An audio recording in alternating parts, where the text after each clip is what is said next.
You guys ready? Got it. Yeah. Okay. A voice was aroused. Kala itar zilo iskenashu. Go assemble.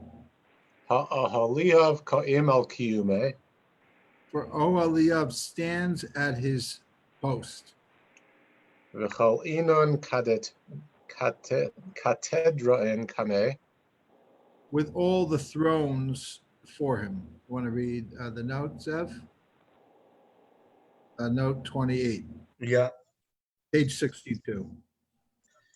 Note 28. We're talking about Bezalel's associate from the tribe of Dan. See Exodus 31:6. The thrones are intended for those worthy of sitting and listening to secrets of Torah.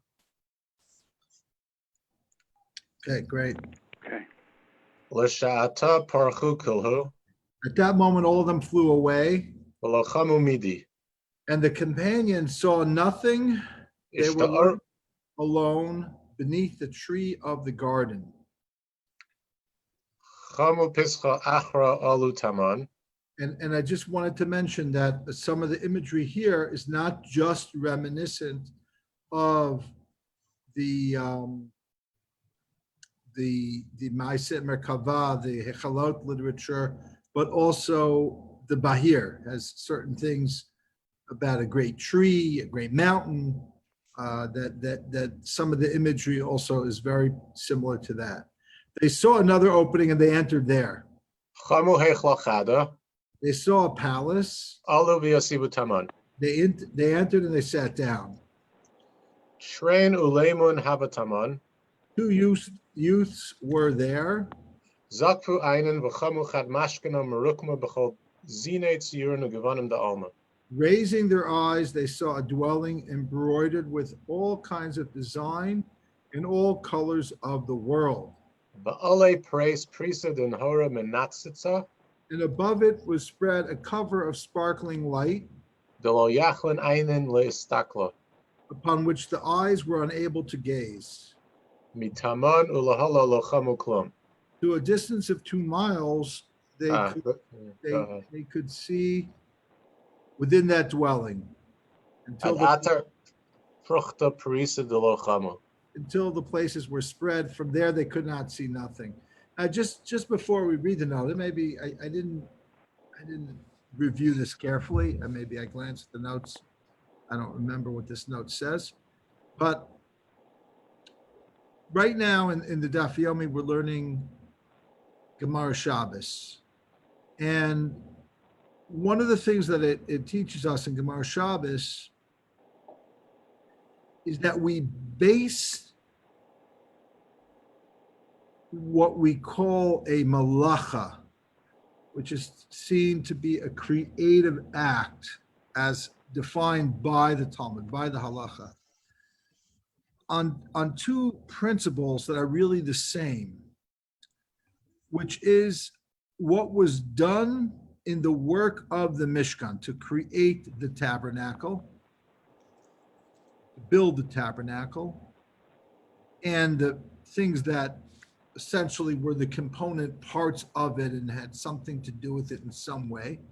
Or as the Gemara says, told the Avos, according to one opinion, the definition of the primary labor is hach dehavim mishkan chashiva, that which was pronounced important, of value in the Mishkan is called an av, and that which was maybe done, but similar to what was done, but not necessarily chashuv, is called a tolda, a derivative malacha. Still the same laws, by and large, apply with just a few exceptions that the Talmud outlines. But you have this other thing, which is what is Shabbos all about? Shabbos is about, very clearly in the Torah, Ki sheishes yam asa Hashem es hashamayim v'es ha'aretz v'yom hashvi Shabbos. 6 days God creates the world, and the 7th day he rests. So it's about creating the world and not creating the world. So which one is it? The Talmud comes up with a great way of reconciling it, which is what? They're the same thing, essentially. I mean, most people say in the Talmud will say, no, they're alternative explanations, and they are offered as alternative explanations of why we keep the melachot on Shabbos. But essentially, within the framework of the Medrash and the Zohar, and even in the Talmud, if you're careful, you'll see they start becoming one and the same thing. The Mishkan is the Talmud talks about looking up at the roof of the Mishkan while in it, and it looking like the night sky, the little metal pieces that held the two, that the clasps that would hold the two curtains together would look like shining stars. So again, it's really a take on that. Now let's go look at the note. 29, Zeb. They saw a dwelling, the heavenly archetype of the earthly dwelling or tabernacle. See Bamidbar Rabbah 12:12 in the name of Rabbi Shimon. When the Blessed Holy One told Israel to erect the dwelling, he hinted to the angels that they too should construct a dwelling. When it was erected below, it was erected above. The term milin, miles, refers to the Roman mile, slightly shorter than a modern mile. Okay, great. Okay, let's continue. I think we probably said this already. Mitamana lahala lochamu klum. Okay. Yeah, from there on, they saw nothing. Okay, let's continue. Arkinu udnun ushmo chad kalo dehava amar. And they inclined their ears and heard a voice saying, Bitzalel revi'a'a ihu lenahorin Elohim. Bitzalel is fourth of the supernal lights. Yosef revi'a'a ihu go nahorin the Adam kadma. Joseph is fourth amongst the lights of the primordial Adam. Saliku de la'ela chaviva de kola. Ascension above, beloved of all. Alekse v'nisko revi'is hahin bakodesh. Of him it is written in its libations 1/4 of a hin in the sanctuary. Okay, go ahead. Man, do you start? Okay. Why don't you read 30, Zeb, please? Betzalel is fourth, as explained below at note 60 by Rabbi Eli, so we'll get there. By withstanding the sexual advances of Potiphar's wife, Joseph proved his virtue and attained the rung of Yesod, the divine phallus. The sphere can be pictured as fourth, following the spherotic triad of Chesed, Gvurah, and Tiferes, which symbolized the three patriarchs Abraham, Isaac, and Jacob. On the association of Betzalel with Yesod, see elsewhere in the Zohar.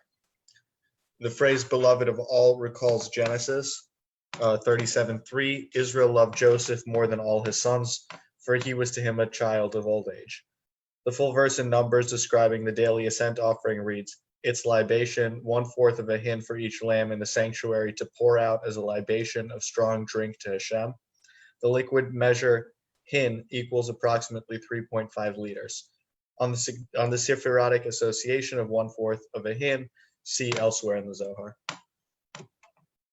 Okay, so I mean, basically, anyone who really takes Talmud seriously at some point will notice what the Zohar, this concept that the Zohar is picking up on here, which is that, can you guys hear me? Ted, can you hear me? Yeah. Which is that all of the measurements, like we're saying, the Revi'at Ahin, the quarter of a hin, they're not just like arbitrary. It's not just like, okay, there's a 1 liter bottle and you're going to, pour the quarter of a liter into that'll make a cup of seltzer. And that's how much you need to serve. And that's, based on that, you have 50 guests, you'll have to order this amount of seltzer. It's not just a utilitarian function, these shiurim. They're all related to some cosmic message, some symbol. So here he's associating the most famous of them is possibly one of the most famous is the idea of the Aron is 10 tfachim high. What do we know? For example, on Shabbos, there's a concept that a reshut ayachid is 10 tfachim high. The definition of what would make a defined area that for halachic purposes would be considered so to speak, private property. It's not the same as Western private property, but it's halachic private property in terms of hotza'ah, taking from private to public, public to private, and so on.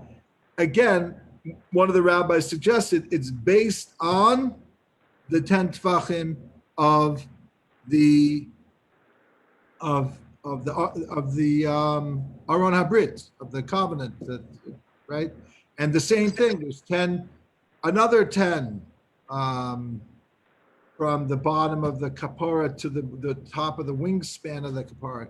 And we know that God doesn't rest his Shekhinah below 10 tfachim, and that's another thing. In other words, so it's a mystical thing, and it's a sheer. Is it the minimum height for a sukkah? The minimum height for a sukkah. I mean, so all of these things, it's actually learned in Sukkot.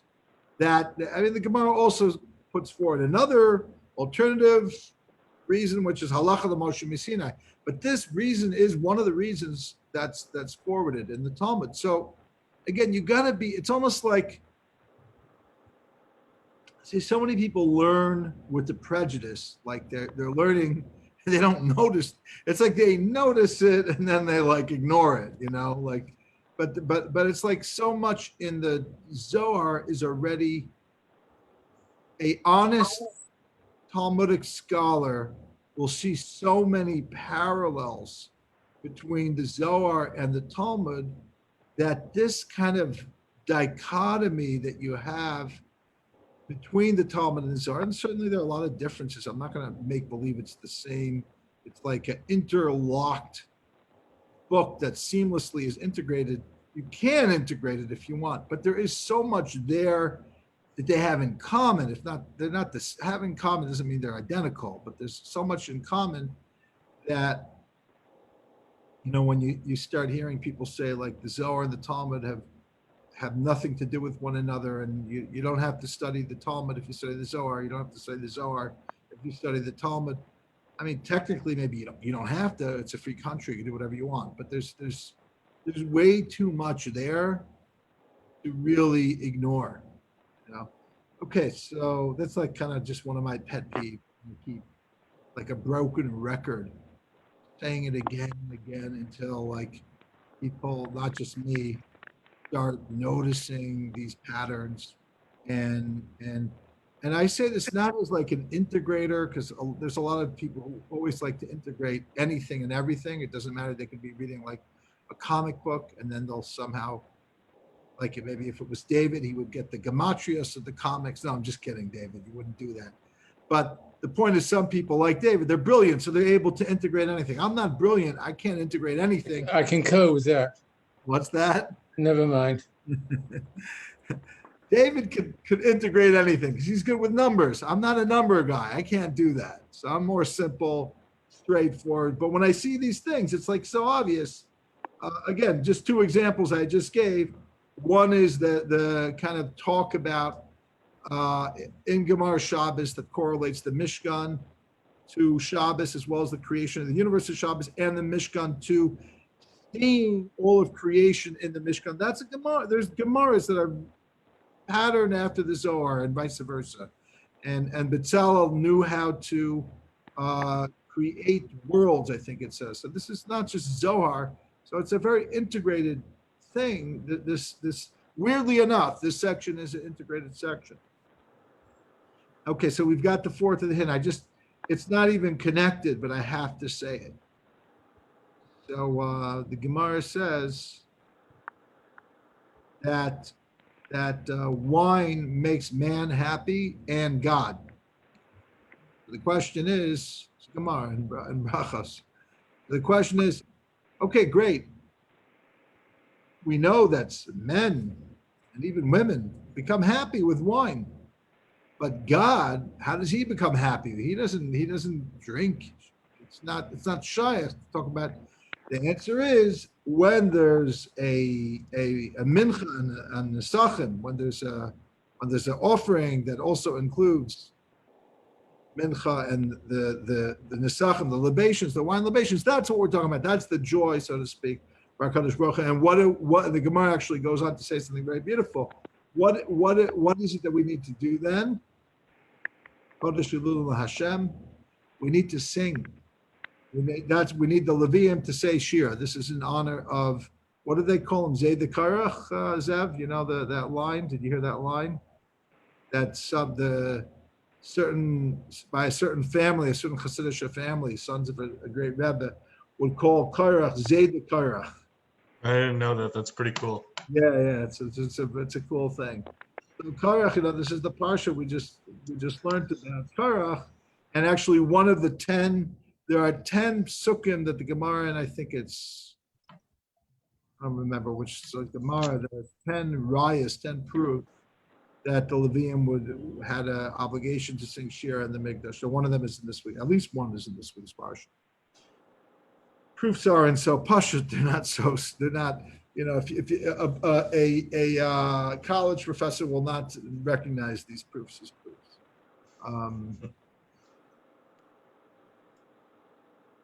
So anyway, I wonder how many college professors. There weren't that many colleges in Greece and Rome, were there? How many biblical works do we have from like critics? From antiquity about You've got Philos, you've got things like that. they weren't the whole idea of biblical crit is like a modern idea that didn't exist in the ancient world. No, I know that overall, the forms that what we call biblical criticisms are modern, but there had to be critics because the Talmud is full of it. The Talmud is full of these debates between the rabbis and their critics. Sure, I know one of the Roman thinkers said that like Shabbos made Jews lazy, but beyond that, I don't know of any ancient thinkers like specifically. It's funny because now you have to go through the Talmud to figure out what our critics were saying. That's the best record, which is quite, which is itself a scholarly debate about, are the Talmudic stories of Talmudic debates with critics of the Talmud historically reliable, or did they make it up to make a point? And at least the point is to be believed, even if it's not an actual story, which, like I keep telling people these people I have nothing against history as a subject in and of itself, but it's very confusing when people try to keep on, advancing history into study of Kabbalah, history into the study of the Talmud. It's just kind of confusing because that's not really our methodology. It's just like, I don't know. It's like playing baseball and then saying, we also want you to kick the ball and not just throw it or something like, or, we're gonna also put a basketball hoop in the middle of the baseball field so you can score a basket with a baseball. It just doesn't make any sense. I mean, I get that there's some fascinating things that can come out of it, but it's almost like, really?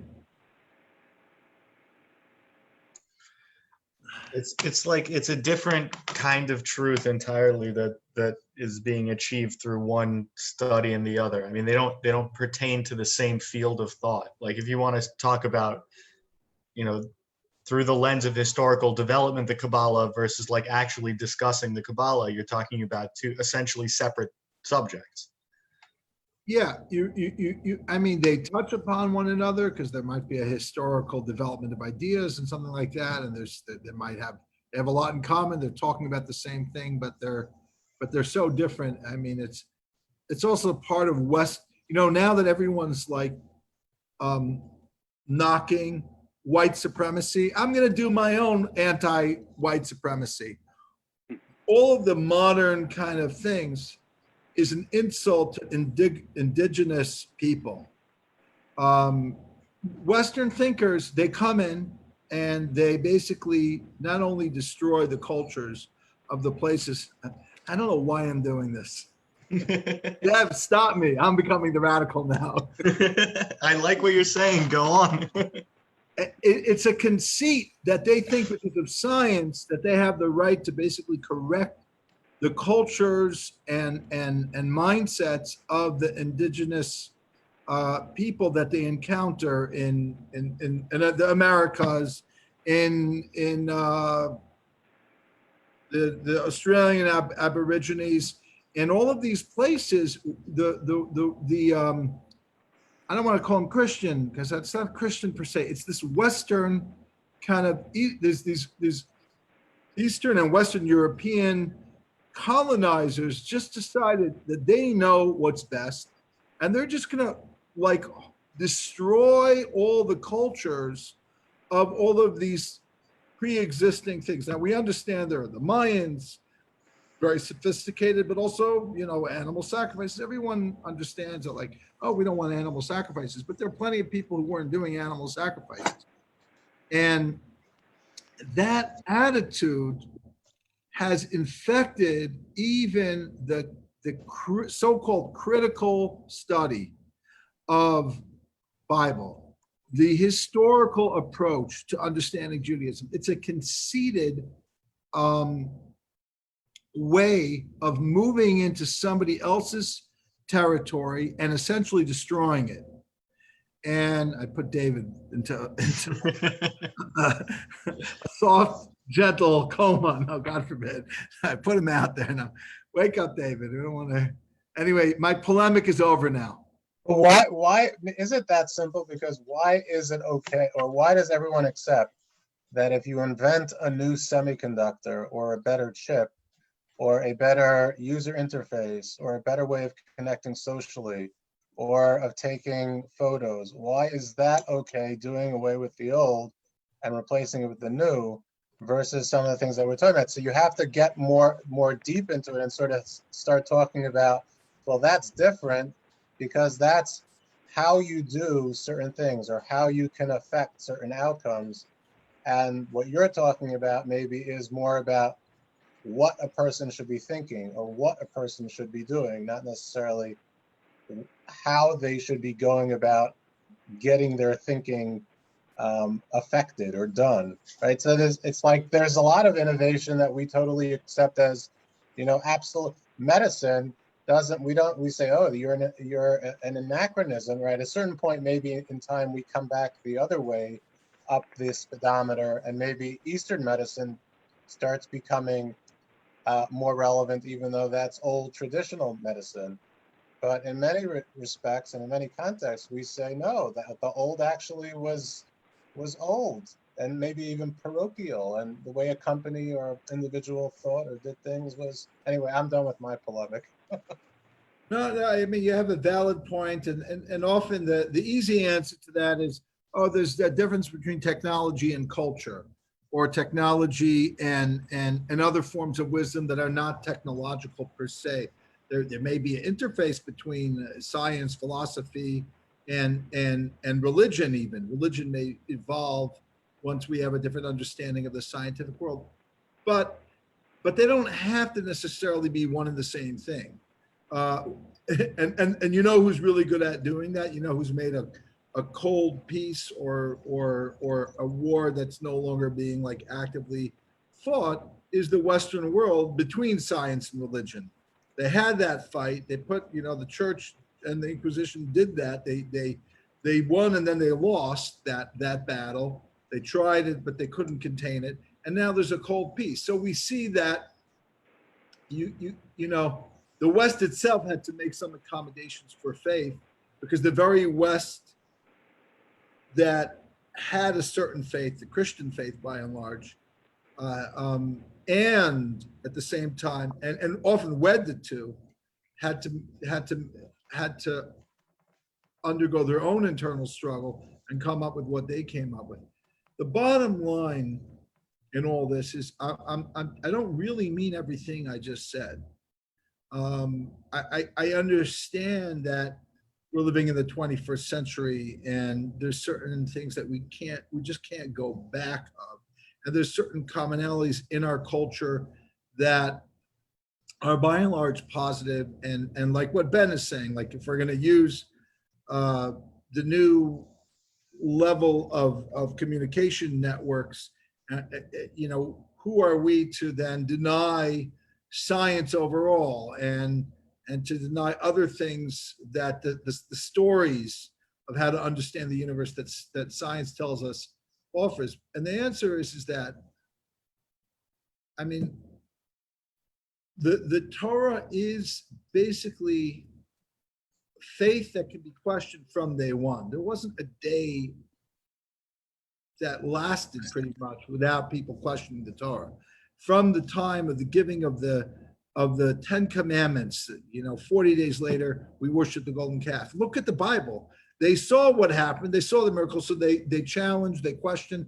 It still was never enough because the questioning is going on within our hearts. The lack of emunah is happening because of our own feelings and our own challenges and other components of who we are. And that hasn't really changed. The only thing is the externalities of that have changed. The framework of that has changed.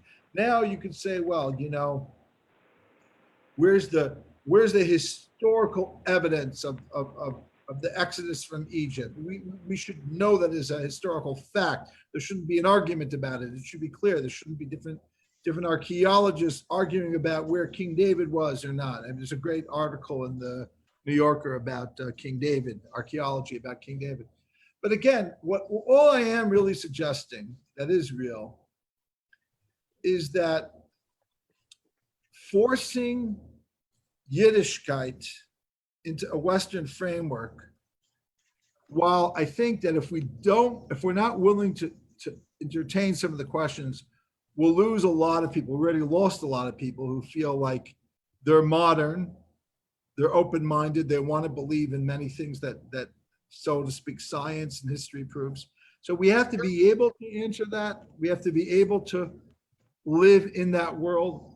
But there's another part of us that should be able to ask the question, do I really need to make all these accommodations? I think get to come into all parts of my life and analyze them, or is there like a separation between church and state? Is there a place, and I'm using it metaphorically, as a separation between so-called science, which isn't necessarily science, but like certain methodologies in the Western universities of understanding history and things like that, that we can like say we don't feel the need to do that. And if anything, we feel is detrimental to preserving Yiddishkeit. And even though I know that it exists and I'm allowed, and I can look at it if I want to, if that's my interest, understand what it is that you're doing. I think it's like the difference between the academic study of a religion and the actual like holy study from the inside is the difference between treating it as an object of study, like, a museum piece, versus like the subject of the lived experience of the person who's actually studying it. And so it's going to be a completely different thing, like, a dead butterfly behind the glass, or like a living butterfly that's like a part of your universe and part of your reality. Like Foucault, the French philosopher, makes this point about sexuality, that like if we make too much science around sexuality, we kill like the spontaneous eroticism of it. That if we like break it down into only a Frenchman could say that. But yeah, that we have to leave it to poets instead of scientists if we really want to talk about sexuality and keep it holy. And he doesn't say holy, but like that's what he means. I think it's a similar idea. It's interesting, Rabbi, since you mentioned in taking up that point, I went on this, is actually the last day of my mother's yacht site. And while I was in London, I saw something caught at me out of the corner of my eye up in Golders Green. And it said, guided tours of British Museum by Rabbi so-and-so, who will help you reconcile what you see in the museum and Bible artifacts, right? And it was the last day of my mother's, it was a long year for me, 2011. And I took my brother with me. and we walked around. It was the most fascinating day, right? And one of the real point, and he came, he had a huge basket of things that kind of brought you kind of to the church door, but it didn't take you all the way to the altar in terms of what you saw and whatever. But he kept pushing the point. He says at the end of the day, he says, I can give you so much, but the Bible is not a history book. And because the Bible is not a history book, the Bible, as we know it, is a book of morality. And so that it is going to give you clues and hints and whatever of all these things, but it's never going to give you complete satisfaction. Yeah. The Zohar knows that, by the way. The Zohar kind of almost insults the Bible as a historical record. Says it's as a history book, it's not well known. It's not so good. And it's not necessarily saying it for the same reason that modern people and scholars in the Western universities are saying it. They mean to say that if it doesn't have a mystical meaning, if it's just stories that happen, there are better history. There's more interesting histories.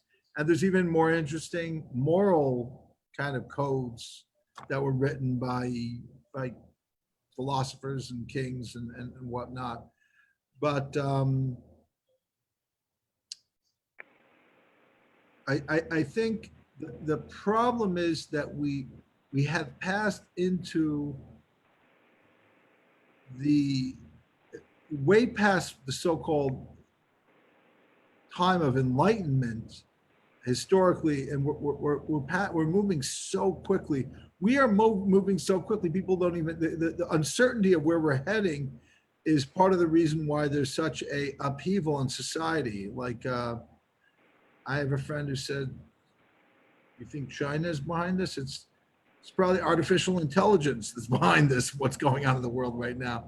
I'm like, yeah, because it's certainly bringing out how we are just robots. We're just reacting with almost like buttons that are being pressed. So before robots take over, we first have to be robots ourselves. And that's kind of really what's happened. It's become so clear how robotic we are in our reaction to the things that predictably get us angry or happy in this kind of new experience that we're going through.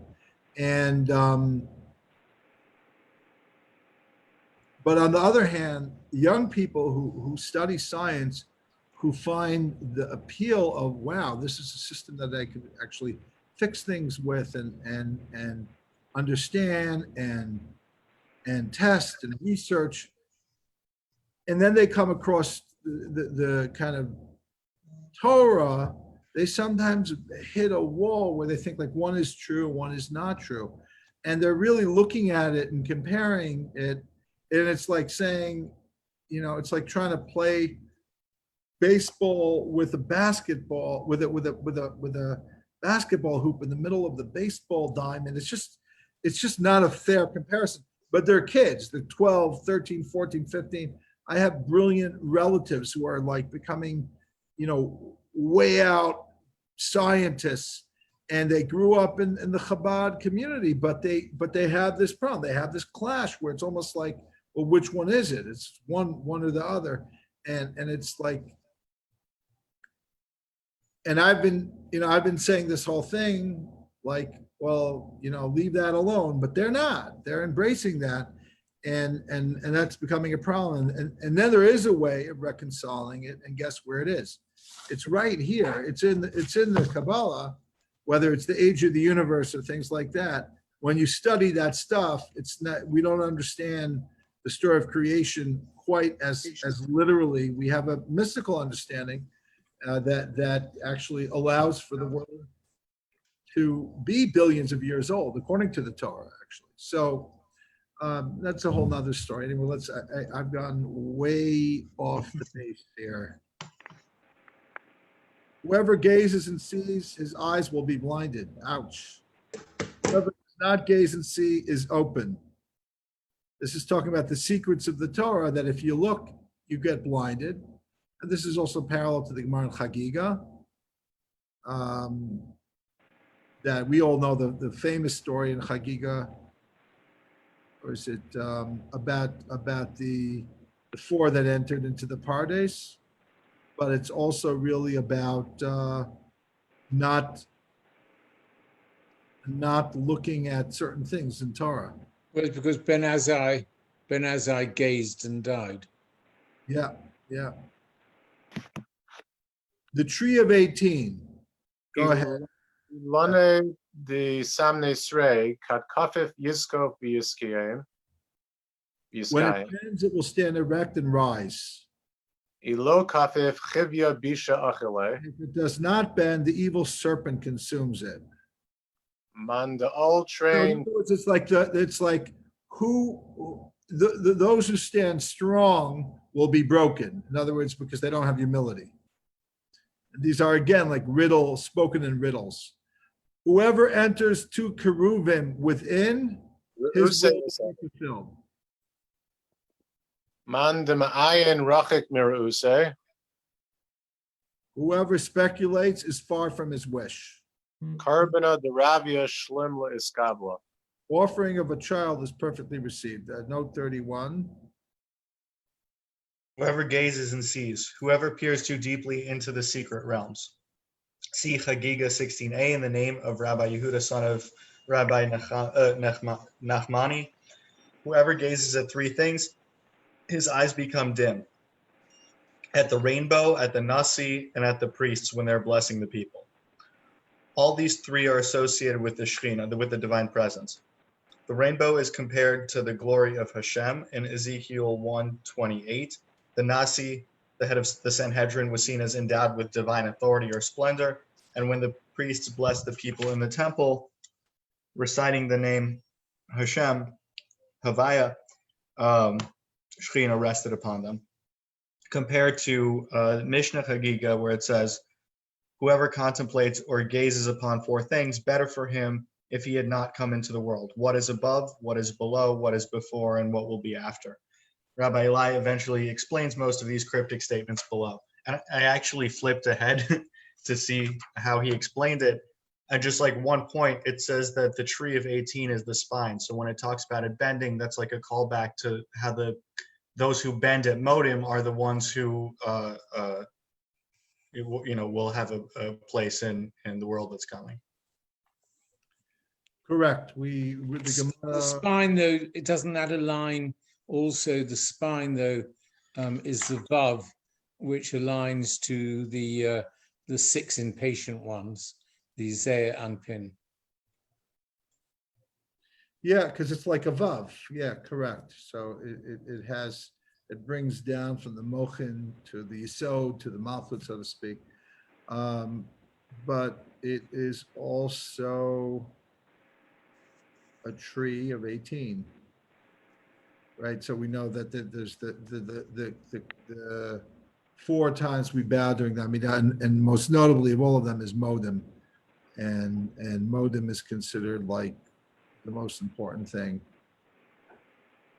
I actually gave a Gemara shir where a lot of people talk about that you have to be buried in order to get Tchias HaMesim. They know that, and you can't be cremated. But actually, the Gemara says you have to bow at Modim to get Tchias HaMesim. A lot of people don't know that. So all they do is they run around making sure nobody should be cremated, which is important. But I say they should spend the same amount of time making sure when people are alive, they come to Shul and they bow by Modim. It's a Gemara. So, like if you're taking one literally, take the other one literally. Make sure you come to Shul and bow when you say Modim. There was one day, like a couple of years ago, Jonathan Tamarin learned that if you bow at Modim, you'll have a place in Olam Haba. So at Mincha on Shabbos, he was telling everybody, you got to bow at Modim. He was like really, really into that. Yeah. He's the activist you were asking for. Is the 18, the bending of the back. Okay. And otherwise, the evil serpent consumes it. It turns into the snake of the evil serpent. Whoever enters 2 kruvim, that's about, the Gemara says, when you go into Shul, you don't just go into the first step, you have to make a few steps in so that you're two like things into the shul. So it's like a lot of people, they want to be close to the exit because they don't really want to be in shul. So go a little deeper in. So that's reminiscent of that.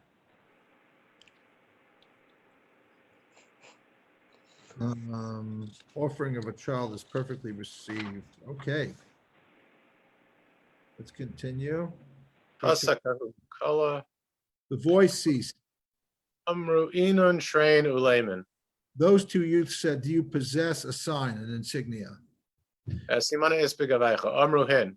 They replied, yes. Apiku inun shrein viradin archubahu They took out the two roses and smelled them. amru tivu. The youth said, be seated.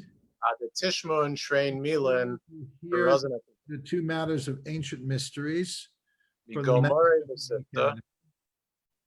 And these must always remain secret within you. Amru hein. They responded, yes.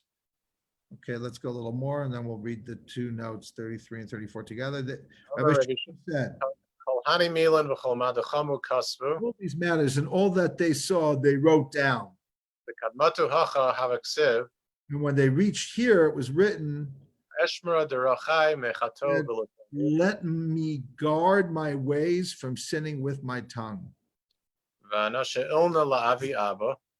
I asked my grandfather, Hama havu inun shrein milan. how great were these two utterances, these two sayings? He replied, Ayecha bari. my son, by your life, Inun shrein milan. Banu alman v'chariba alman. utterances create worlds and destroy them. Remember, I just mentioned that you can reconcile the age of the universe with the Judaism's view of how old the world is, because it has to do with this concept of destroying the worlds and rebuilding them. And based on Kabbalistic texts, it says that we're in the seventh cycle of world being created and destroyed. And if you do the math, so that it's 7,000 times 6 or something like that. How much is 7,000 times 6? 42,000. 42,000. And a day, 365 days a year approximately, So 365 times 42,000 is how much? Hold on a second. I got my calculator. What do you think? I'm genius. You just have an internal calculator. 365 times 42,000. Yeah, is how much? About 15 million. 15,330. 15.3. Okay. Now remember, each one of God's days is 1,000 human years. So 15 million times 1,000 years. The bit 15 billion.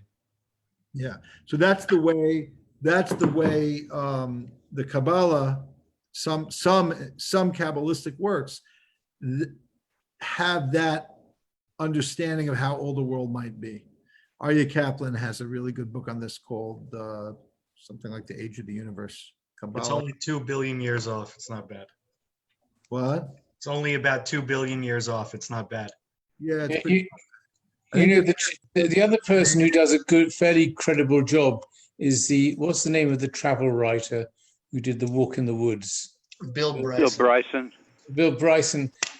He has one like he has a similar thing where he takes you through as to the age of the world coming up to 15 billion years. Huh.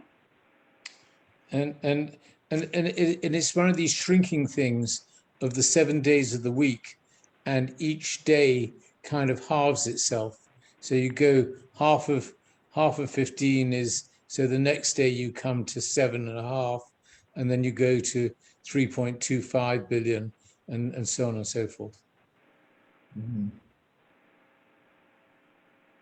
Okay, great. So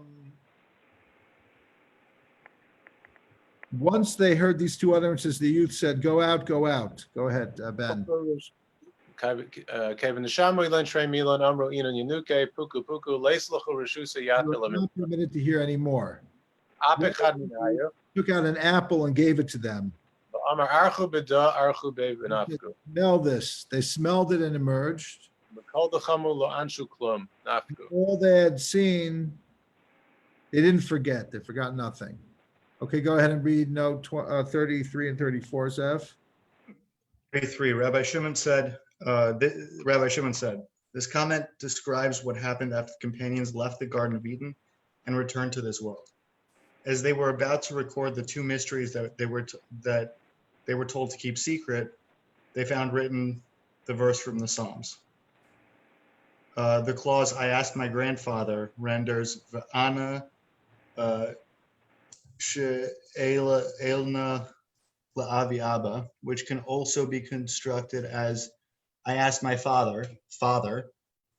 The clause, one who wields them, means one who knows how to utter the mysteries potently. On building and destroying worlds, see Bereshit Rabbah 3:7. In the name of Rabbi Abahu, the Blessed Holy One kept creating worlds and destroying them until he created these, heaven and earth.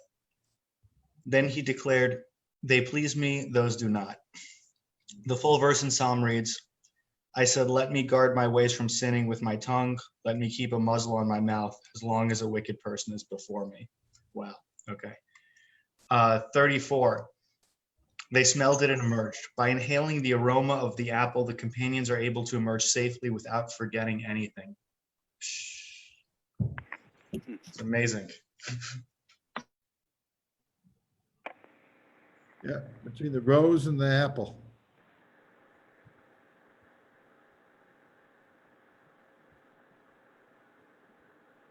Okay, let's continue. When they left, Nafku Hamamana Achra Asa Amarlon Chabraya. another official came and said to them, companions, Rabbi Eloi Shadarni Luchu. Rabbi Eloi has sent me for you. Harechu Le Hacha Apum Arta. Wait for him here at the mouth of the cave.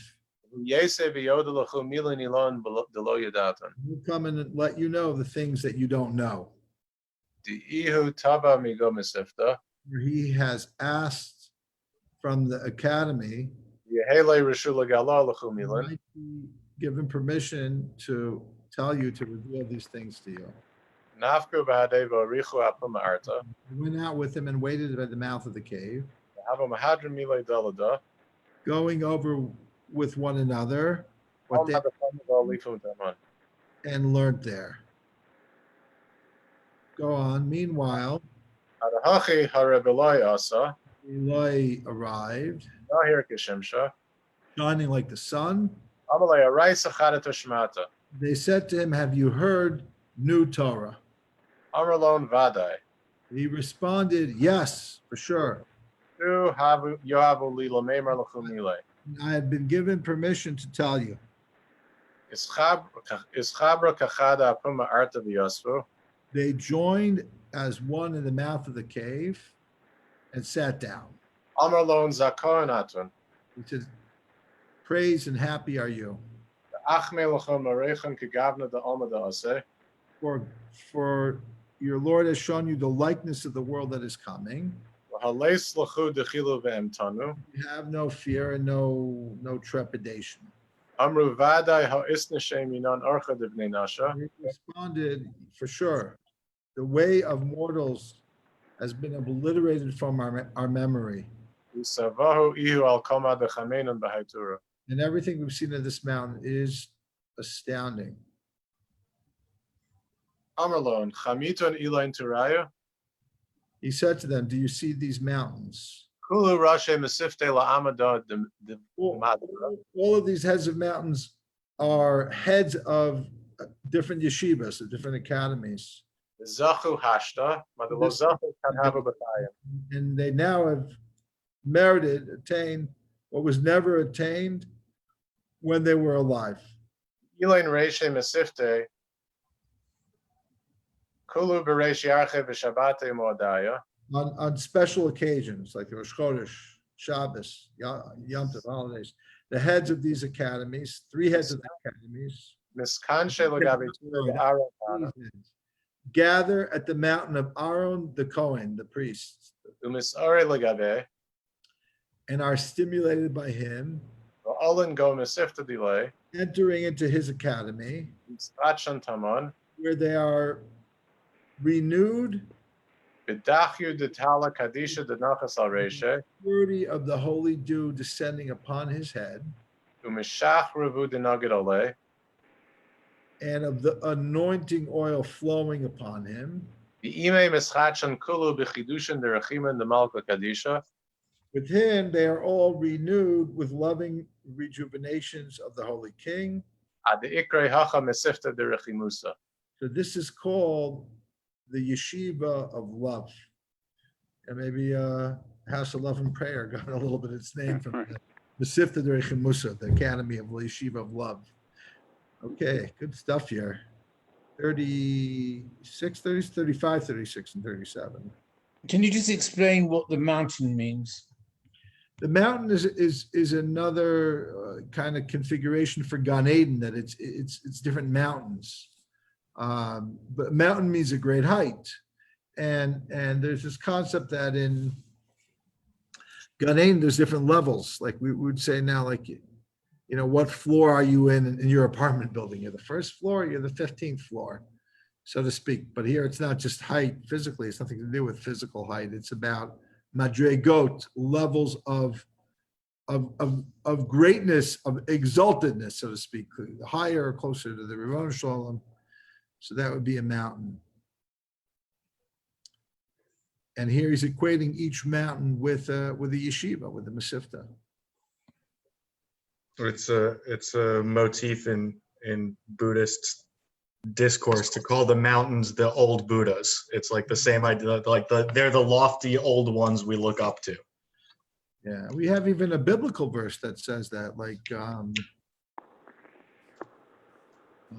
look at the patriarchs are called like the Rosh Sur Merenu Migvot Asherenu. That's in the blessing of Bilam. That's referring to mountains and that are reminiscent of the patriarchs. But there are other things like that as well. So it's not so. I don't want to say, David, that's this is all over the place. It's not. It's very pronounced here, so it kind of like hits you in the face, And it is different. It is kind of a cool way of talking about Gan Eden in a way that we're not ordinarily hearing. Okay, beaming like the sun. 35, 7. See Jerusalem Talmud, Shabbos 8:1, 11a. Rabbi Abahu went to Tiberias. The disciples of Rabbi Yochanan saw him with his face shining. They said before Rabbi Yochanan, Rabbi Abahu has found a treasure. He said to him, "Why do you say so?" They replied, "His face is shining." He said to them, "Perhaps he learned some new Torah." He went to him and asked, "What new Torah did you hear?" He replied, "An ancient Tosefta." Rabbi Yochanan applied to him the verse, "A person's wisdom lights up his face." And there are similar passages noted elsewhere. Rabbi Eli's name appears shortly before the story about Rabbi Abahu. Note 36, on this mountain. The Garden of Eden is pictured here as situated on a mountain compared to Ezekiel. This people of the desert. The generation of Israelites who wandered through the desert and died before they could enter the promised land. The dew and oil symbolize the flow of emanation, which proceeds from the highest spheros to chesed, symbolized by Aaron, and then to all the lower rungs. See Psalms 133, verse 2 and 3, like fine oil on the head running down upon the beard of Aaron descending over the collar of his robes, like the dew of Hermon that descends upon the mountains of Zion. For there Hashem ordained blessing and everlasting life. On dew reviving the dead, see below, note 106. On the destiny of souls on new moons, Sabbaths, and festivals, see above.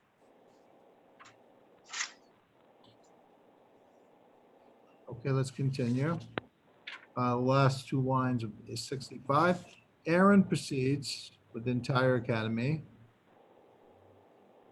I don't know that we have the same. I have Iu Natal B'chol Mesivta, but Miru Dakat Safafin Condition. Aaron is in parentheses here, so he just leaves it out. Proceeds with the entire academy in ethereal secrecy, gliding like eagles into the academy of light, Iu Mesivta de Moshe. namely the yeshiva of Moses. All B'chulu Kaimei Delvar. stand outside, not entering within, and occasionally they are invited by name, right? We have this is reminiscent of what I think even Rashi brings it down from the Medrash Gemara, that only Moshe went up to the mountain, and then Aaron went up, but not all the way up, and so on and so forth. And it was payback for the time when Moshe went to meet with Pharaoh, that one by one, the Zakanim, the elders, didn't make it all the way in. They got too afraid. And on the way in, they started like leaving. So God said to Moses, you were the only one that had the fortitude to get all the way in. I'm going to make sure you come all the way in. And everyone else will be in levels below you. So, although in this case that you'll see they're soon going to come into the cave, but they have to ask permission, which is reminiscent of another thing, which is when Moses was in the Ohel Moed, nobody could go in to see him, and there were certain access points where he would make himself accessible, and that's part of the whole story in terms of like Moshe didn't even live with his wife at some point because of the kedusha of being. Okay, now no one can see Moses, for his facial veil is spread before him. Ushava Anane Yakar Sachrone. 7 clouds of glory surround him. We know that there's clouds of glory, and the Gemaras and the Medrash tells us there were 7 clouds based on Psukim. Aaron stands within the curtain below Moses. Pargoda Pasik below Pasik Begavayu. The curtain separating and not separating between them. Reshe Mesifte Labarmi Parochta the Pargoda da. And all the heads of the academies are outside the draping curtain. Chol Sha'ar Lavarmi Inun Anonin. And all the rest outside those clouds. Uchafim Chidushe de Nehiru de Araisa de Snahara. Corresponding to the renewed radiance of Torah. So these clouds shine. In other words, it's like that movie. What's that pretty cool movie with the world like shining, like it's another planet. Those blue people. Star Wars. Avatar. Avatar. Yeah. It's like the clouds are radiating spiritual energy based on the renewed radiance of the Torah. The clouds shine, rarefied by a delicateness of light until that veil is visible. Umigohahu Masva. From within that veil, Kaman Nahora the Noir Yatir Makon here in the you'll Alma. see a light shining more brightly than all the light in this world. The Inun Anpe Moshe. And that is the face of Moshe. Anpoy lo is Chazun Klal. His face is not visible at all. No one sees it. Keep going. Bar Hahud Nihiru the Nafik Bigohu Masva. That radiance issuing from within the veil behind all those clouds. Moses uttered a statement The Aaron Parish la Rav Mesivta. That wasn't explained, and Aaron interpreted it and explains it and clarifies it to the special people of the yeshiva, the academies. The Mapar. The Chol Inun Mabuin the Astimu Mine. By all those springs that were blocked to him when the Kadmat time of Yoshua coming. Ashta Ihu Mahadalon. Now he restores them with many wonders. Makar Numabun and Acholon the Nava Mikol Milo. Springs, rivers, flowing from every single word. Similarly, All Nashan Zachi and the Haidara. Okay, this is a big one. We warned you about this. It's not, don't think it's just men. There's also women's yeshiva. All the virtuous women of this generation, Asan Lemirian of Hacha Bahanezinden. they come to Miriam at these times, right? We started this all saying it's Shabbos, Rosh Chodesh, Yom Tov, special times. Yukidain Salkin Kulu. And then they all go up, they ascend Simros Ashan Gomad Barada. like a column, a pillar of smoke in this desert. Hu Yoma Ikra Yoma de Hilula. This day is called the day of a celebration. Nashin Belele Shabbosos of Belele Yamin Tovin. On the Friday night and the night of the Yom Tov of the holidays, Kulu Asam Lagabi Miriam. come to Miriam Yadin Ishtadlusa Biadia de Marielma. and know how to delve into discovering the master of the universe. Zaka Darada Mikol Daran Dalma. Happy is this generation above all generations of the world. So we've got notes 38 through 42.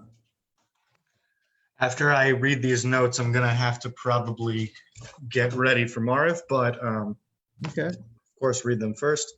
On the Academy of Moshe, on his academy, see Moshe de Leon, Seder Gan Eden. So I guess Danny is implying that maybe it's a reference to Moshe de Leon. Yeah. Well, anytime there's something similar in the Zohar to one of Moshe de Leon's published, works or whatever. I don't know what he has that wasn't published. You'll find that Danny will inevitably refer to it. Okay, go on. No one can see Moses for his facial veil. Or, no, wait, that's Yeah. 39. his facial veil. When Moshe descends from Mount Sinai, his face was beaming so intensely that the Israelites feared to approach him. So he placed a veil over his face, which he removed only when returning to encounter God. Only Aaron is situated right by Moses, barely separated from him by a curtain. The image of 7 clouds of glory derives from rabbinic tradition, according to which each cloud shielded Israel in the desert. Corresponding to the renewed radiance of Torah. Note 40, the greater the radiance of Torah from the Academy of Moses, the more brightly those clouds shine. Although Moses' face itself cannot be seen, the radiance from within his veil shines forth brilliantly. 41, Moses utters a statement unexplained, which Aaron then explains, inspired by founts of wisdom. The phrase that were blocked to him alludes to the rabbinic tradition that when Moses died and was replaced by Joshua, 3,000 halachas were forgotten. And 42, all the virtuous women of the generation of the Israelites who wandered in the desert. On holy days, at least these times, they approach Miriam, delving with her into divine mysteries. The description of ascending like columns of smoke in the desert derives from Song of Songs 3:6. Who is this rising from the desert like columns of smoke, perfumed with myrrh and frankincense, all sorts of merchants' powders, or more fragrant with myrrh and frankincense than all the merchants' powders? In Zohar 3:53a, the verse is applied to souls who have been punished in hell and purged of their sins, finally ascending from there. According to one rabbinic tradition, Israelite women of the desert generation refused to donate their gold jewelry for the fashioning of the golden calf. According to another tradition, the women did not accept the negative report of the 10 scouts. For further rabbinic praise of the women, see Vayikra Rabbah, Shir Hashirim Rabbah. On the women's academies in Gan Eden, see other notes that are going to come up later. Okay, great. So you're saying they're a little bit more enlightened up in Gan Eden than we are down here. Yeah, we're a little bit behind, Do you see, with respect to the women, the Simros Ashan are like opposite or an analog to the verticality of the mountains when it refers to the Rosh Mesivta? And if so, like how, one is mountains, one is smoke or columns of. Yeah, it's a good question.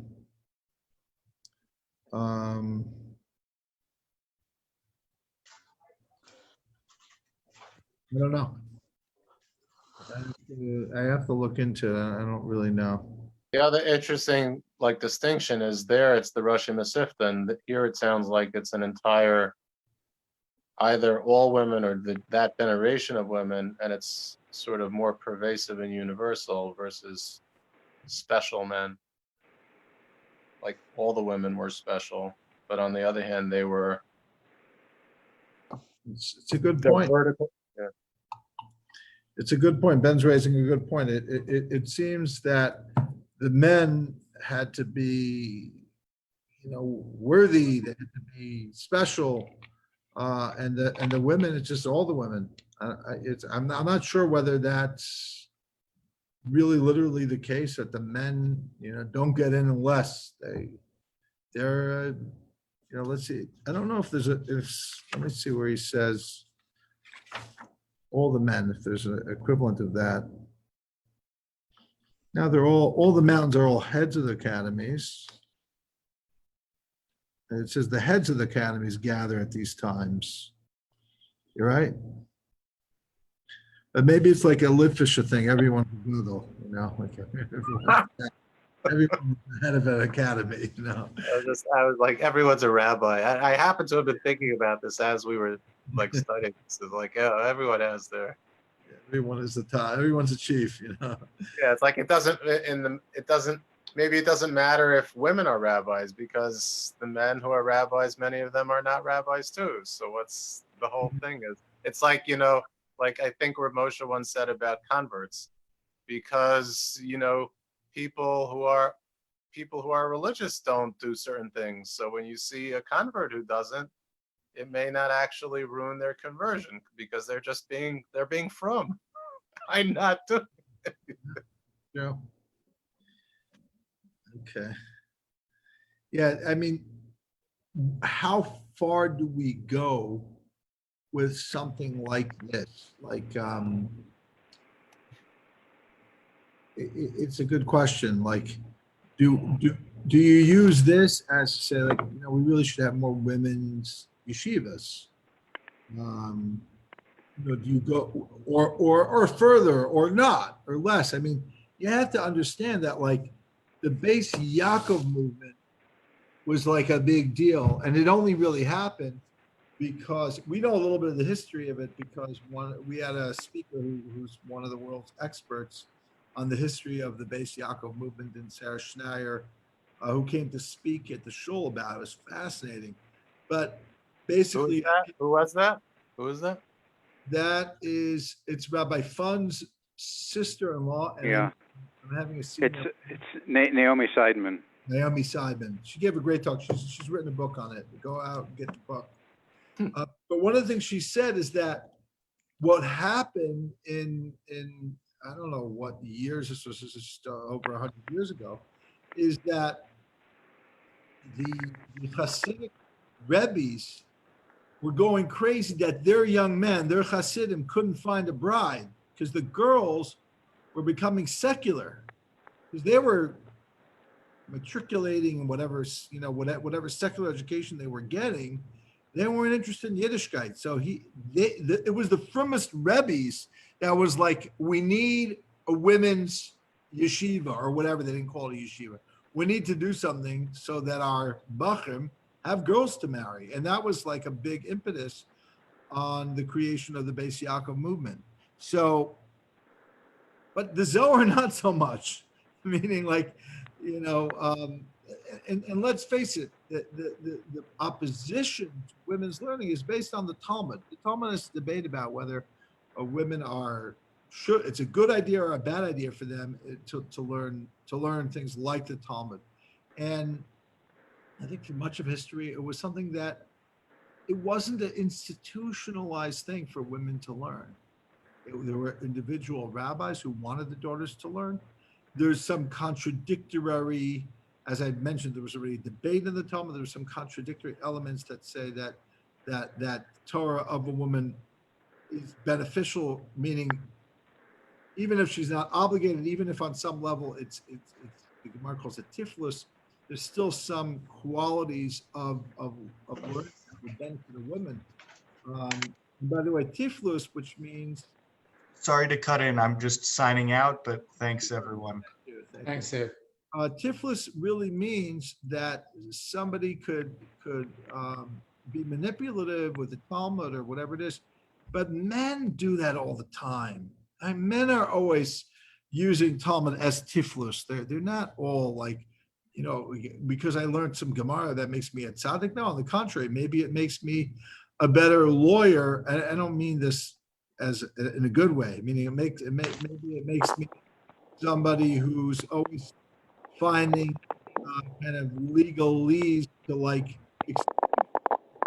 and doing what's really right. So the critique that the Talmud has about women studying Talmud applies to men and women really equally. It's not, so again, this is something to explore, whether or not the Zohar had any influence or will have influence in terms of understanding the place of a woman's yeshiva in the Orthodox world, which again, now we have Beis Yaakov, we have Beis Rivka, we have various seminaries that many of them are associated with that type of Beis Yaakov school. Some of them are not. I just read a eulogy about a woman in Cleveland who ran a seminary, huge Torah scholar, a daughter of the maybe the Mir Rosh Hashivas, or maybe not Mir, maybe I'm sorry, not Mir. It was another yeshiva, but just extraordinary article. And Haredi woman who had really interesting teaching style, brilliant woman, and just something for us to think about. Anyway,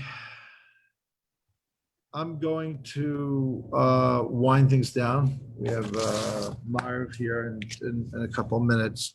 So if anybody has any last minute comments, we can do that right now. Anyone?